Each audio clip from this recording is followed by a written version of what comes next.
And now, the Mystery Theater with Turnbull of the Death Squad. Presented by the makers of genuine Bayer aspirin and...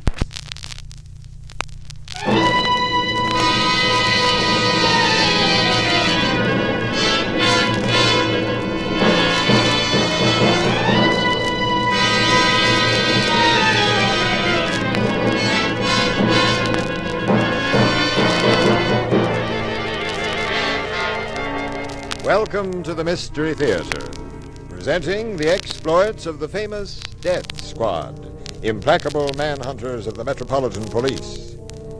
Tonight's case is assigned to Inspector Turnbull of the Death Squad and is entitled The Masked Men Murder Case, written by Michael Cramoy from an original story by Frank Hummert, with Helen Clare as Muriel Jordan and Harold Huber as Roger Owens.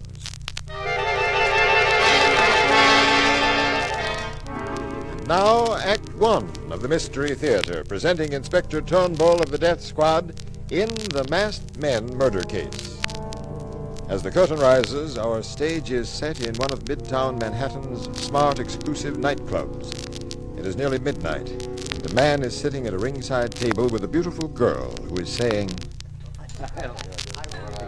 What is this act? The two masked men you're so anxious for me to see here tonight, Gary? Do you think I'll spoil it for you by telling you what it is just when it's about to go on, Muriel? Well, I've heard about it, of course, but... All I'll tell you now, Muriel, is that they could be the world's most successful pickpockets if they were... now I think I remember, Gary. Wait, Muriel. Here comes Roger Owens to announce the masked dancers now. Ladies and gentlemen, it is midnight, and once again the management of La Caprice is happy to present the great novelty act, Gino and Grinaldi, the Masked Dancers. I like it. If there are any among you who have not seen the Masked Dancers perform before, I can only say, guard your valse are not merely dancers, ladies and gentlemen. They are thieves as well. What an interesting... But honest thieves. As they dance among your tables, the Masked Dancers, with amazing skill, will extract a man's wallet here, a lady's jewels there. Why, once they even took someone's eyeglasses right from his eyes. Oh, no. Of course, all this loot shall be returned. And remember, should one of you catch one of the masked dancers in the act of thievery, the management will provide free champagne for everybody. I give you Gino and Grinaldi, the Masked Dancers. All right, folks. My partner and I are wearing masks, all right, but we ain't gonna do no dance. This is a stick-up. Look at these guns in our hands. First person who moves gets a bullet. Hey, what is this? Shut up, Owens. We're holding up your nightclub. No! Shut up, you. Now, folks, if everybody does just like I say, there ain't no one gonna get hurt. Now, my partner has a bag. Drop in your money and jewelry when he comes to your table. No, this is... Okay, partner, start collecting. Gary, that man's coming to our table. I'll handle it, Muriel. Come on with your stuff, both of you. Gary! You can't get away with this with me. Hey, you get away from here. Gary! Gary! They shot him! They shot Gary Sims! Call the doctor! Help! Help! This is murder. Call the police.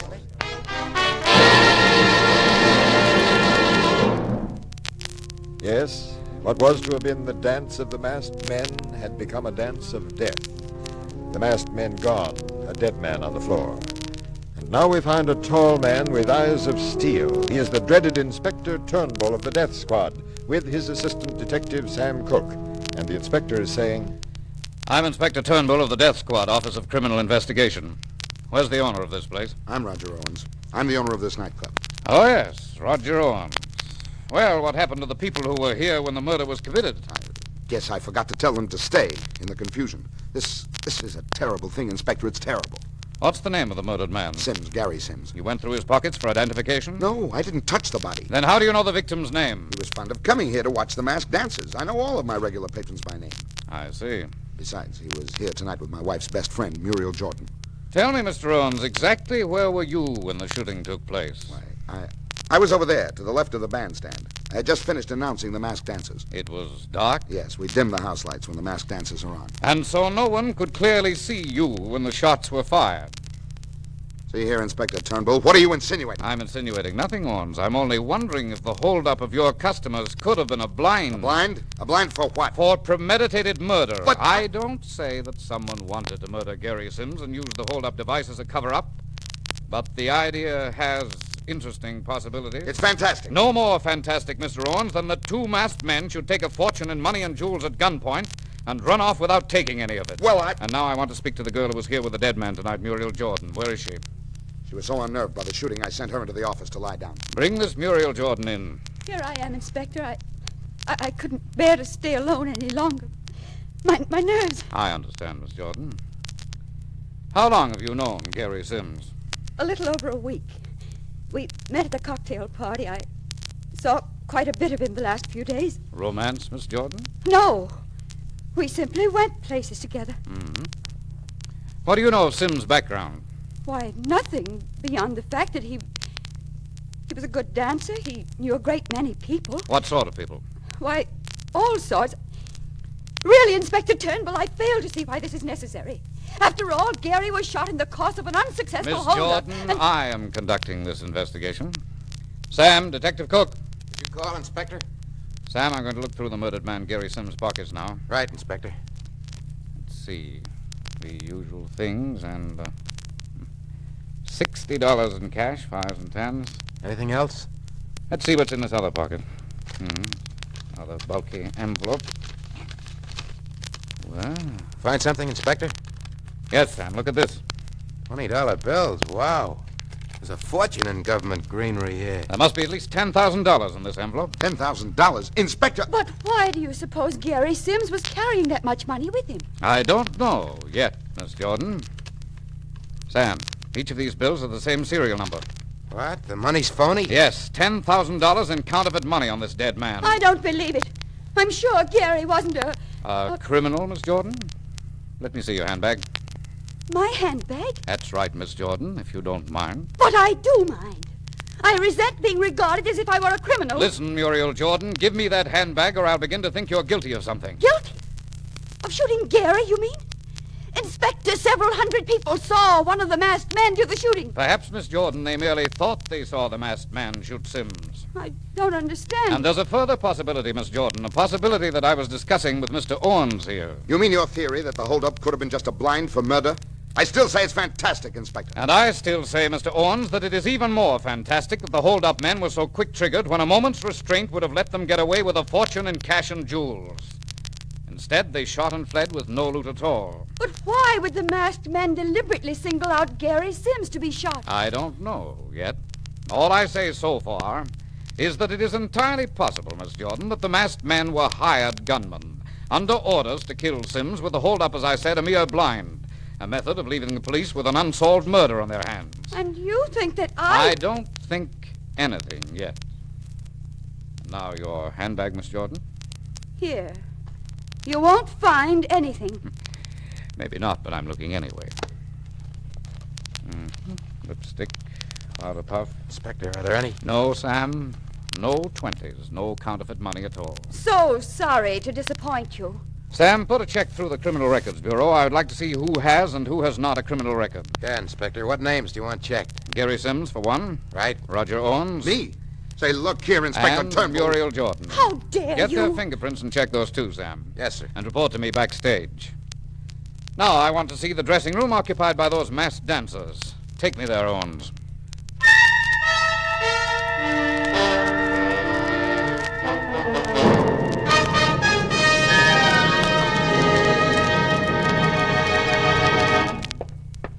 Here it is, Inspector Turnbull. This is the door of the masked dancer's dressing room.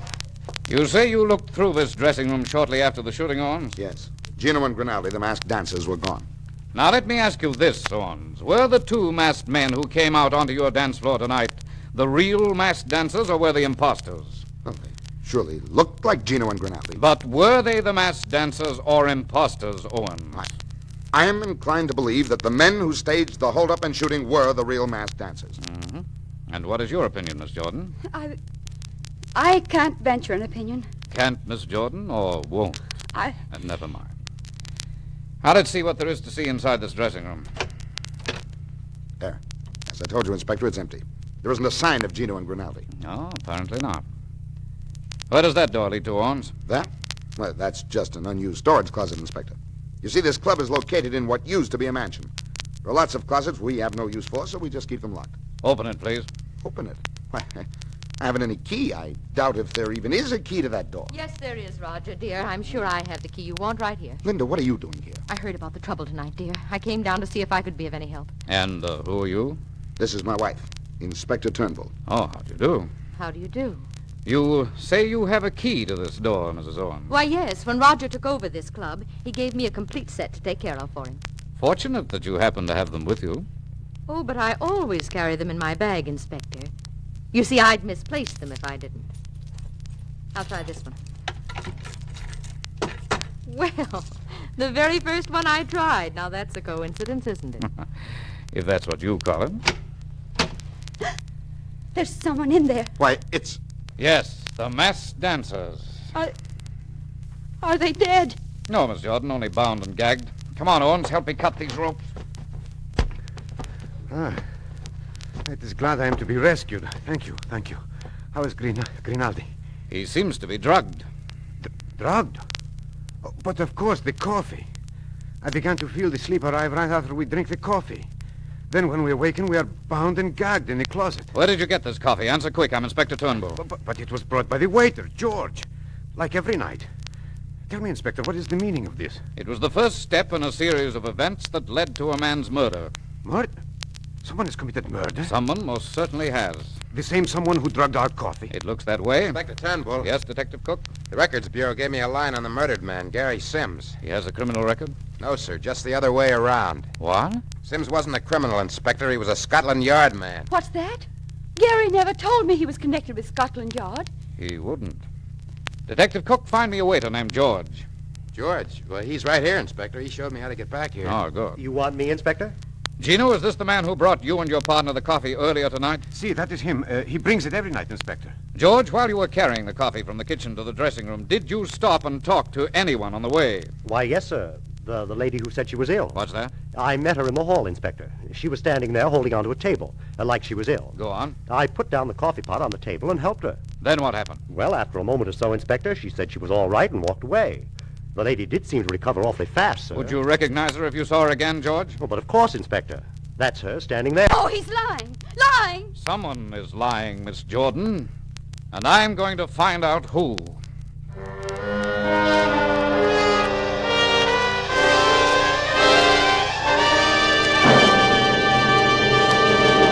This is Jeffrey Barnes again. In just a moment, Act 2 of Mystery Theater.